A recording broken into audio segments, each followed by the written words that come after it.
13 was the meiosis stuff. We did that before Thanksgiving break. Okay. What? Okay. And then 14 is all the genetics. So you ready? Lock in. Be quiet. I can get in my zone. Here we go. Okay, wait. Give me a second. All right. So asexual. When you reproduce, you're making what? Identical. Right? So there's no genetic variation to work with, right? And so in the long term, the environment always changes. Which form of reproduction is the long-term best type? Sexual. Right. Sexual is the way to go because you have variation, you can adapt, you can change, you can evolve, all that kind of stuff. The only benefit of asexual is you make lots of offspring, and those offspring grow and develop quickly, right? Whereas sexual, that's not always true. Okay, you got it? So there's the difference between those two. So what is meiosis? Which one? That's sexual, obviously, right? Okay. So what's a somatic cell? A somatic cell is a body cell, and then a gamete is a sex cell. Now let's do genetic content. Using the ploidy symbols, what is the genetic makeup of a somatic cell? Yeah, somatic cells are 2N, right? Gametes are N, okay? So,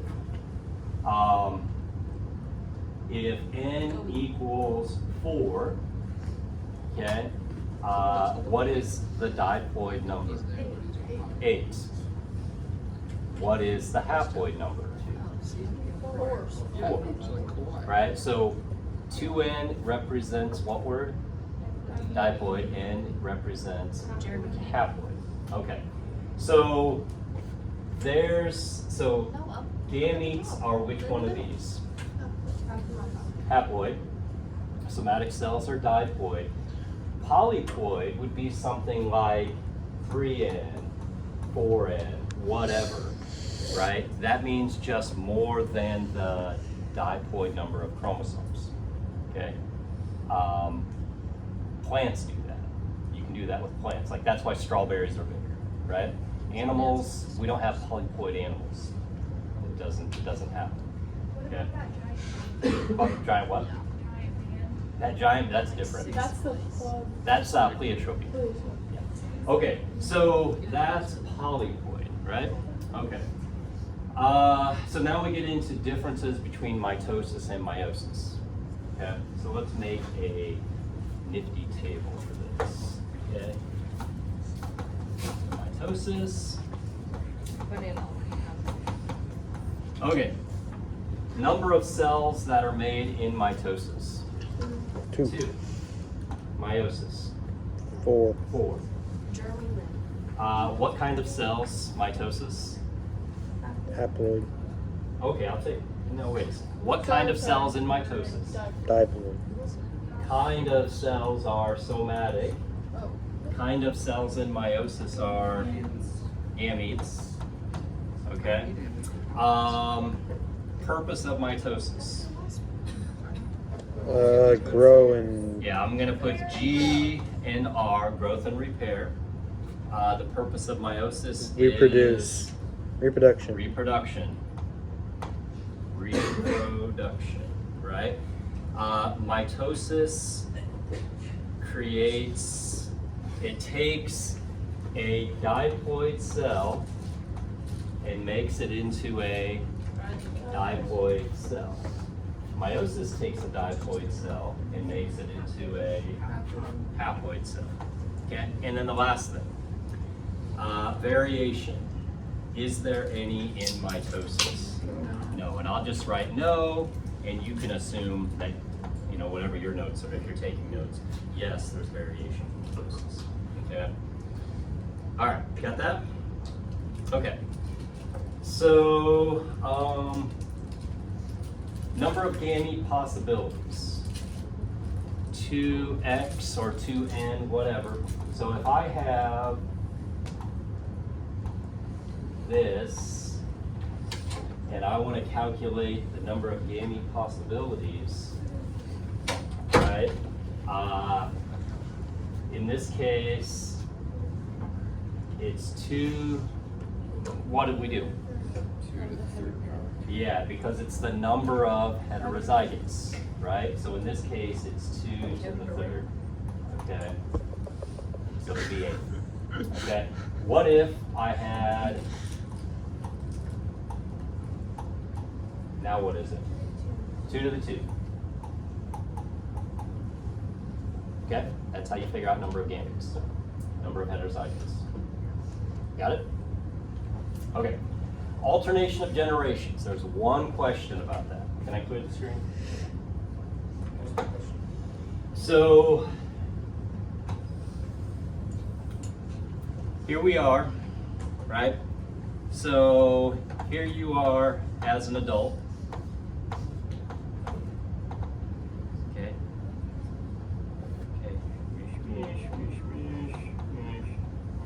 Okay. They're happy, right? Okay. So genetically, you're an adult, you're 2N, right? And you grow up, you get married, you make your sex cells. And sex cells are N, okay?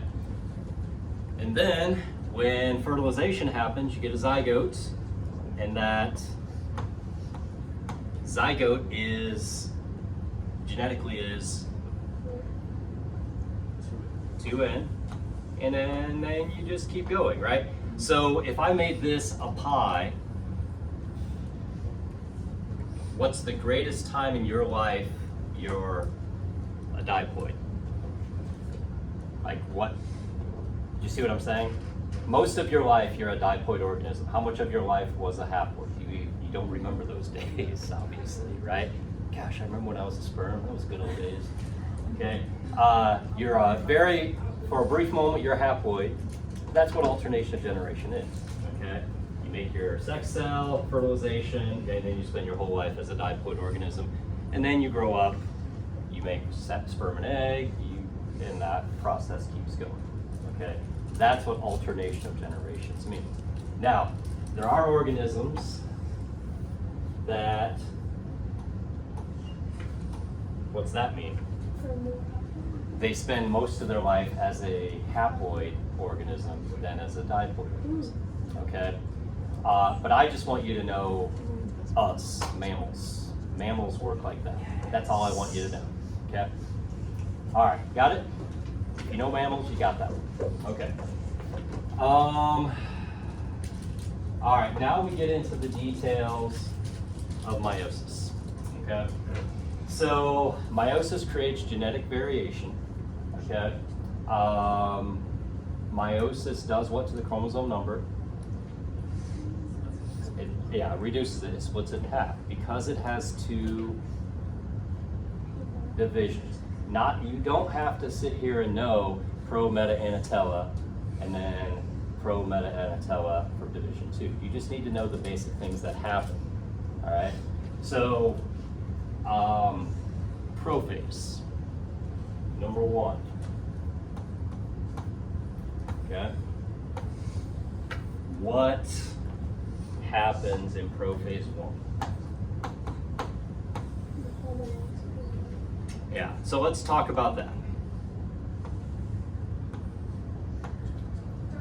Okay, this chromosome here is the same as that chromosome.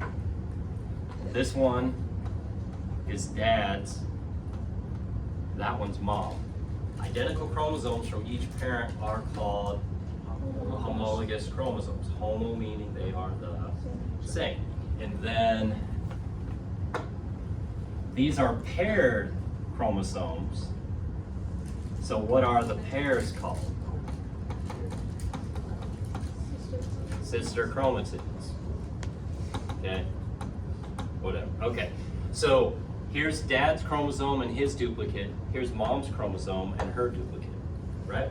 So during prophase 1, what do the homologs do? They cross over, right? So if I draw it more accurately, something like that, right? They cross over, forming a quadruple structure called a tetrad. The act of what we just said is called crossing over. And I'm not asking you a question about each of these, but if you see any of these words, it's all basically referring to the same thing, okay? Synapsis is right there. It's the point of contact. And you see the word synapsis? That refers to crossing over. Chiasmata is referring to the structure. It's just all the same stuff. It's just, biology has 20 words for everything. That's what it refers to. Spell what's your question? So, crossing over from the tetrad. Yes. Okay, because tetrad means 4. Because you have 4. Okay. Okay, so what's significant about crossing over? It creates genetic variation. There's source number 1, right? Okay, so that's P1. Okay, what comes after P1? M1. Okay. Now, M1, these crossed over duplicated chromosomes line up, right? And let's just add another set just to make it like that, okay? That's the second source of variation. What's it called? Independent assortment, okay? So however they line up randomly, independently, they independently assort. Second source of variation is metaphase 1, okay? First source is prophase 1, second source is metaphase 1, independent assortment, okay?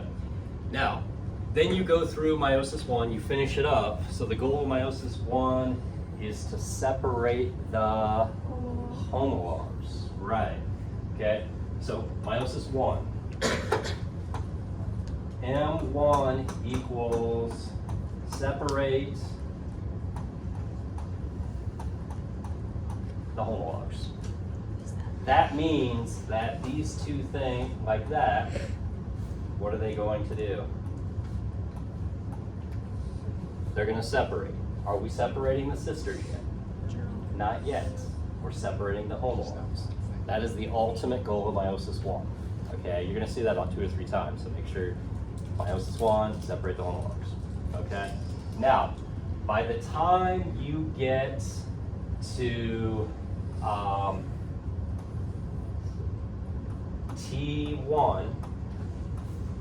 see how we separated them? And now we have telophase 1. By the time you're at telophase 1, what's left? What are these called? They're sisters. Since all you have are duplicated chromosomes to separate, genetically, what are these? Haploid or diploid?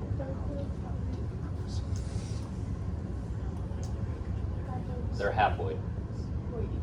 Each of them are. Okay, remember this? Because what doesn't count? You don't count the duplicated chromosome. So by the time you finish telophase 1, you're already haploid in number. Okay?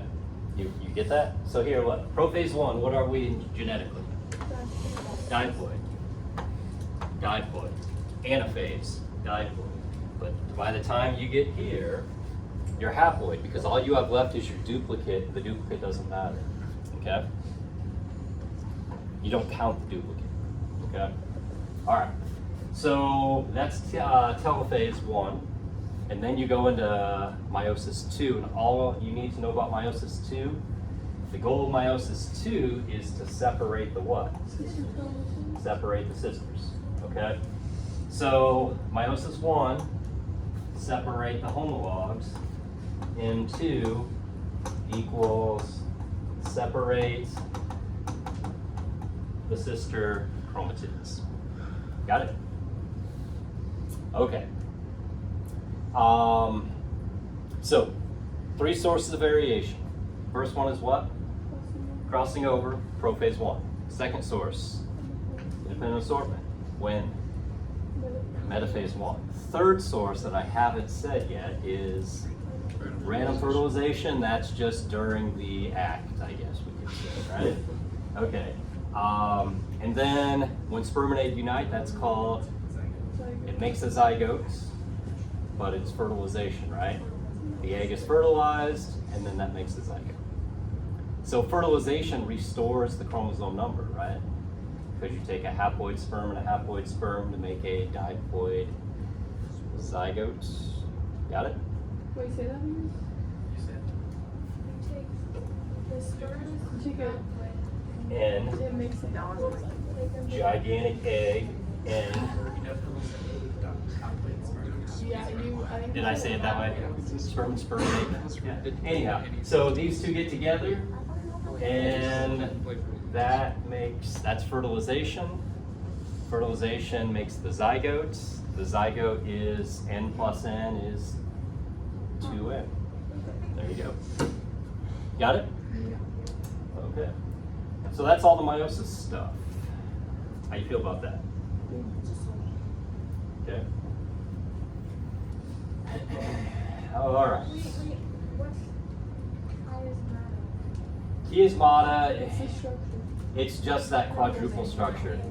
Here, let me just fix something here. That's not all. There. Now you don't have to worry about it. Okay? Don't worry about it. Okay. Ready for Punnett squares? No.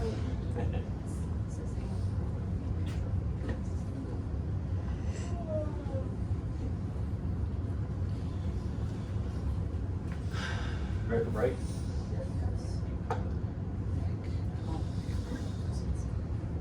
Okay, Mendel's findings. Now that corn lab was a really good refresher of what Mendel did, because I asked you about the corn, what would the P generation have been, what would the F1 have been, and what would the F2 have been, okay? So if we're talking purple flowers and white flowers, in the P generation, what were mom and dad? If- Big PP, little PP. Now you with me? All right. Wait, no, that doesn't make sense. When it one be bigger, one be small, one be bigger. That's F2, or F1, I mean. That's the F1. We're doing the parental, the original start. Okay, so now the F1s, what if we cross big P with little p? You get this, okay? So what color were all the flowers in the F1? They were all purple. The white didn't disappear, it was just hidden. It wasn't being expressed, right? Because the big P overpowers the little p, it's the one that's expressed. Then remember, he let the F1 self-fertilize itself, and the F2 Click that. is whatever you get when you cross this with that, right? Now tell me the ratio. And depending on what you're looking for, right? So in this case, you get this, you get this, and you get that. Okay? So that's what he found. If I make the Punnett square here, make it look better.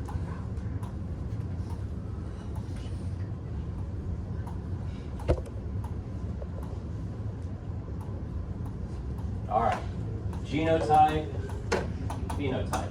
What is the genotypic ratio from that? That's a 1 to 2 to 1. What is the phenotypic ratio?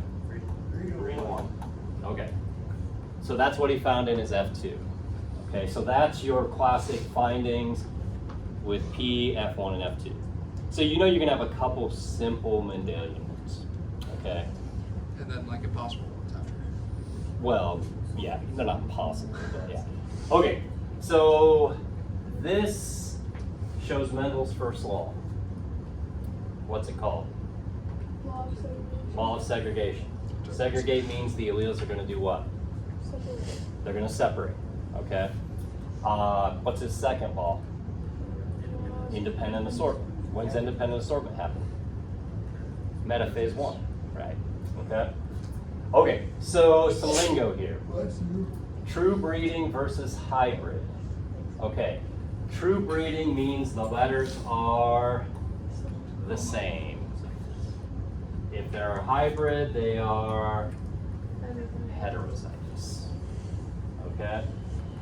So when he crossed big hetero with hetero, he got 3 to 1. Okay? When he crossed 2 traits, he got 9 to 3 to 3 to 1. Okay? Remember that? The 16 box Punnett square? Yeah. Now, be able to complete Mendelian inheritance Punnett squares. So a simple 4 box, right? Should you be sitting on your test tomorrow making 16 box Punnett squares? No, you better not, because you'll spend 20 minutes on it and you'll never get your test done. Okay? So now let's do rule of multiplication. Okay? So let's say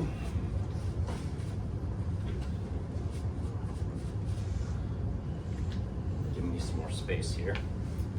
We're going to cross AA, BB, CC with AA, BB, CC. What if my question was, what is the probability of getting all heterozygous offspring? Okay. So, do you want to do it, or you just want me to do it? Do you know how to do it? Rule of multiplication. Yeah? I think it helps you. I think you should do it. Just blow through it? Okay. So what am I going to do? Do the A's and the B's. I'm going to do the A's. Okay? Now the nice thing is the B's are the same as the A's. So what is the fraction in this Punnett square that represents that? 1/2. Okay. And since the B's are the same, I'm not even going to work it out. It's understood that that's also going to be 1/2. Okay? And now I got to do my C's. CC. Are some of you good enough you can do these in your brain? No. Yeah. When I was in college, my genetics professor just would blow through them because he assumed you could sit there as he taught and you could do them in your brain. And so you had to be quick thinking. It was kind of annoying. You got used to it. Okay, so what's the fraction of being big C, little c? 1/2. 1/2, right? So what's my answer? 1/8. 1/8. Yeah. Yeah, so my answer would be 1/8. So you know you're going to get a few of these. So make sure you know how to use rule of multiplication. Okay? Got it? Okay. When we do these fractions, percents. Fractions. That's what I put my answers in. Now the good thing is you're my only class, so you can write on your test when you do these. Wait, you said fractions? Yeah, fractions. But yeah, you can write on the test, which will make it easier for you guys to do it.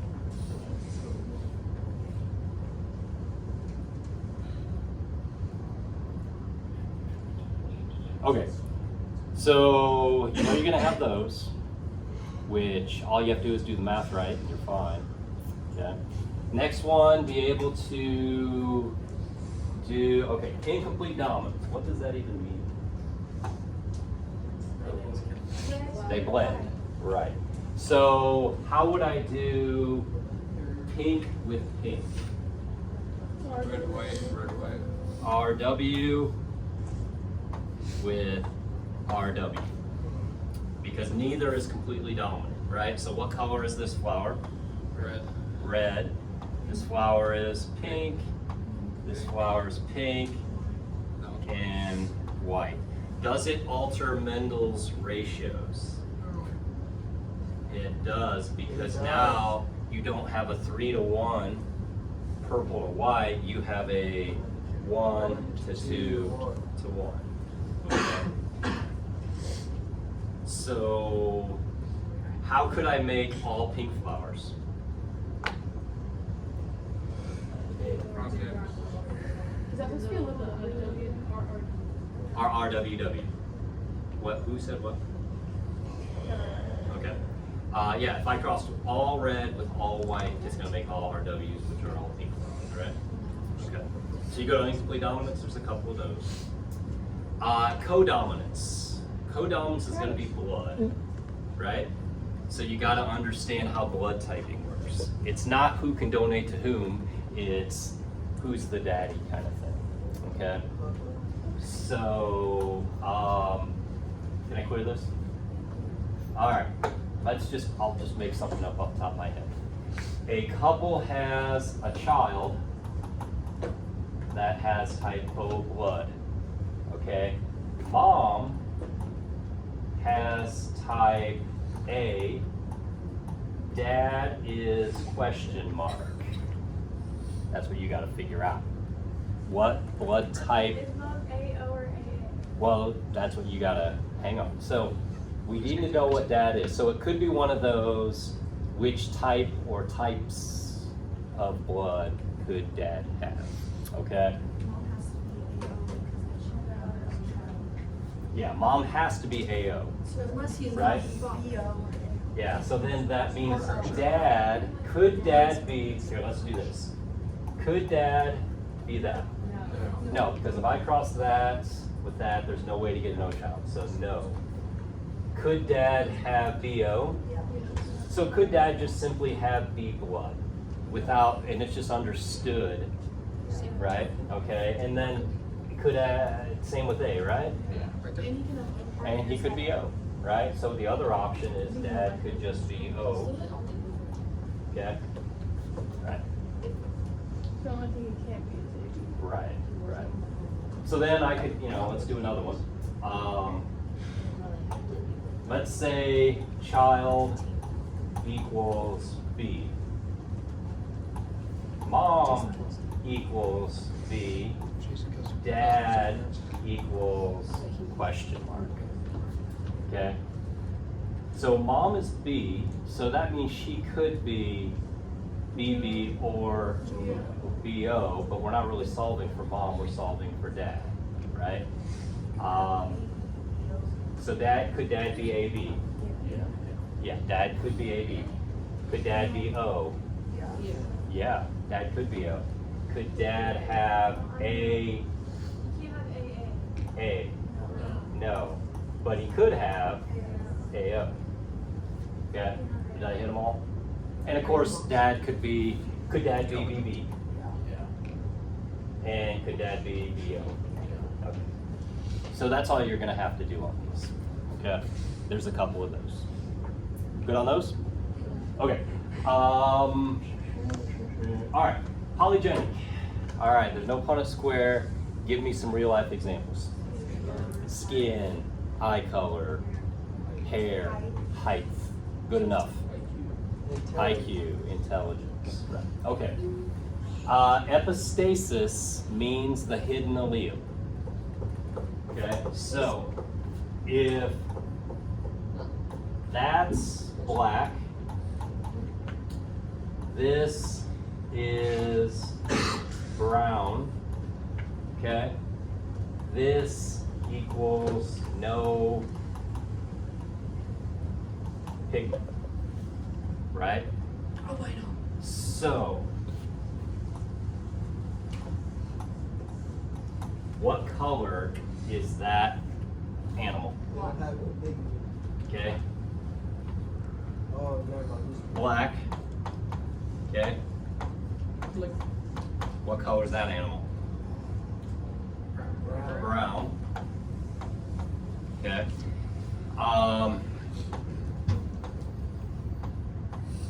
What color is that animal? No pigment. Probably, most likely white, right, or yellow, depending on what we're talking about. Okay. So the only way for the hidden allele to show up is for, in this case, what? Yeah, they're both little.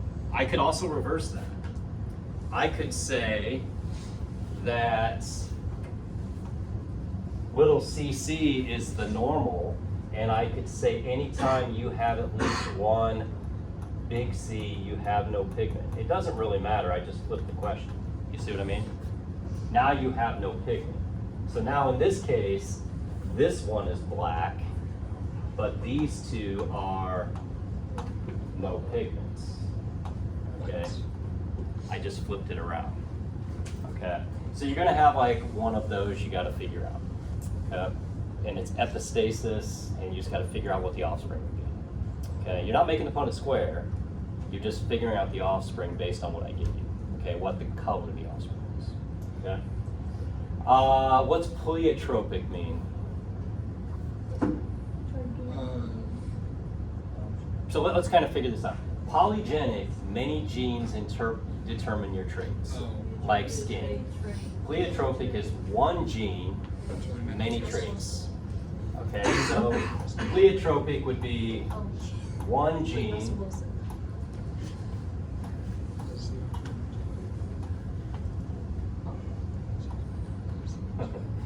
many traits. So gigantism and dwarfism, just many different things can come from that one gene. That's pleiotropic. Okay. What kind of question is that gonna be? It's just it's almost like a definition. I give you an example, and you pick the right type of inheritance below. That's all you have to do. Okay. Okay. Interpret a pedigree. You're gonna have a few of those. A couple are super easy, and one is you got to figure out the type of inheritance. Okay. So you know you're gonna have this and this. So let's shade her in.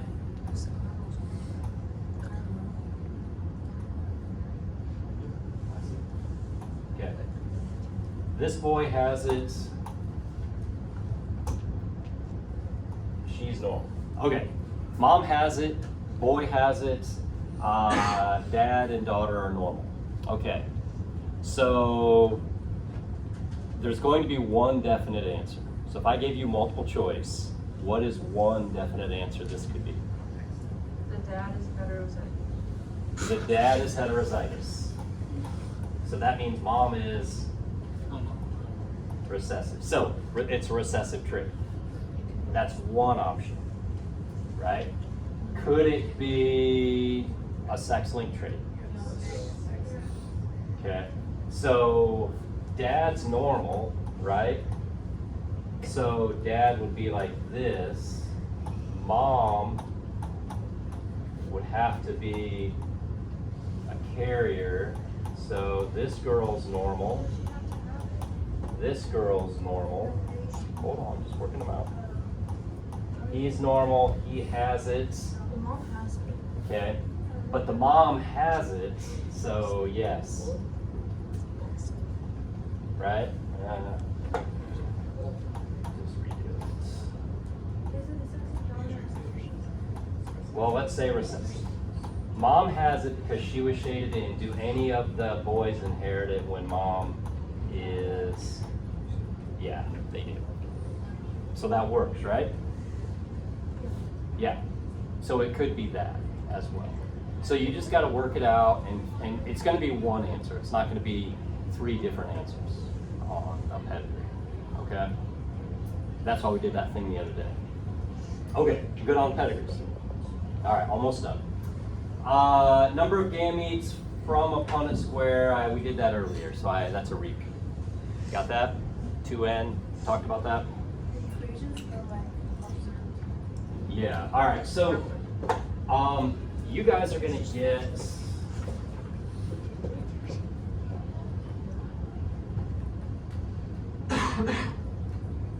on your free response. I'm gonna give you this handout. I'm gonna give you this exact same thing right here. Okay. And so then from the scenario, you just got to work it out. Okay. That's going to be your free response. Yeah. It's not going to be on the multiple choice. Okay. So the free response is just going to have stuff we've talked about, but then it's going to have one of these. So we have to plug in the observed and expected and then find the Yeah. Now, one of the things when you do chi-square, you're not given the expected. Okay. So since we're talking genetics, if I have observed, let's say 21 are recessive, okay, and 79 are dominants. What's that add up to? 100. Okay. That's the observed. You have to figure out the expected. Well, what do we know that we should expect based on Mendelian rules? 3 to 1. Percentage-wise, that's 75-25. So what would my expected values be? Yeah, 25 for recessive, 75 for dominant. Now I have my observed values and I have my expected values. Okay, so let's assume we have these numbers, right? So this is recessive, this is dominant. What do I do next? Plug them in. Twice, right? So now I'm going to take, I'm going to solve for the recessive observed and expected first, right? So I'm going to take 21 minus 25 squared over 25, right? And then for the next one, I'm going to take 79 minus 75 squared over 75. So then I'm going to get those two answers. Then, what am I going to do with those two answers? I'm going to add them together because that's the sum function.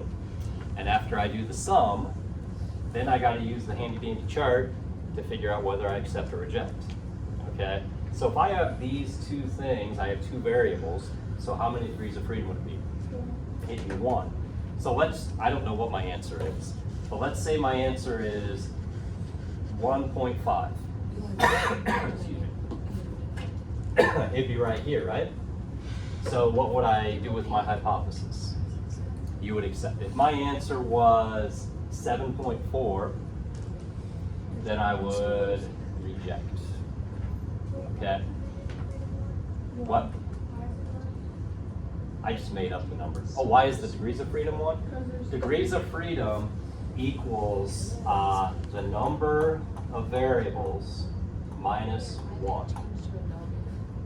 So there's 2 variables. Yeah, so it's just 2 minus 1. So like with the 4 one that we did the other day, that has 3 degrees of freedom. I think he does. Got it? That should be an easy one. How do you write a null hypothesis properly? There is no difference between whatever you're talking about. That's how you state it. There is no difference between what you observed and what you expect. Okay? All right.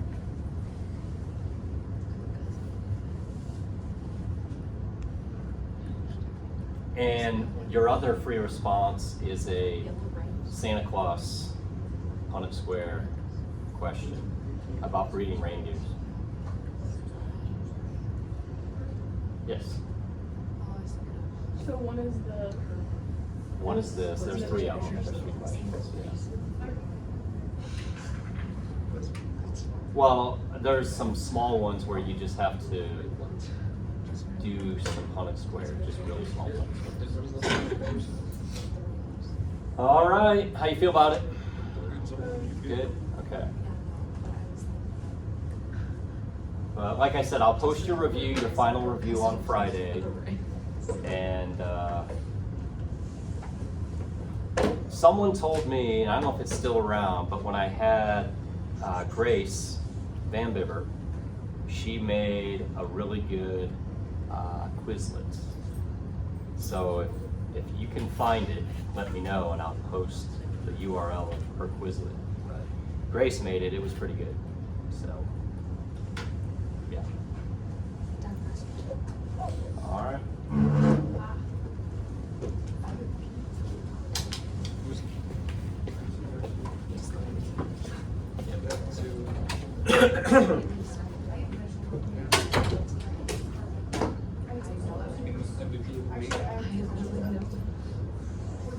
Yep.